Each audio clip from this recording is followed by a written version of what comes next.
Правото на користење на паричен надоместок е дефинирано во Законот за вработувањето и осигурување во случај на невработеност.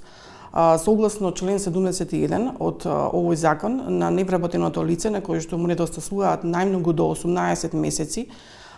до исполнување на условите за стекнување на право на старосна пензија,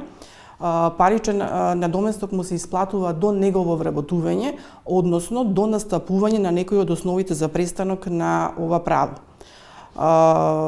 Фактички, на денот на престанокот на работниот однос, жена треба да има 60 години и 6 месеци со остварување на ова право до 62 годишна возраст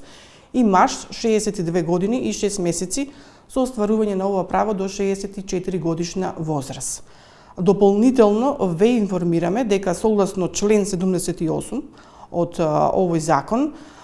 невработеното лице на кое што му престанало правото на паричен надомест може ова право да го оствари повторно, со тоа што во стажот на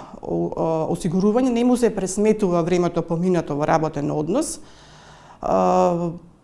односно станува збор за лице кое што има навршено 15 години стаж на осигурување и на кој што му недостасуваат најмногу до 18 месеци пред исполнување на условите за стекнување на право на старосна пензија.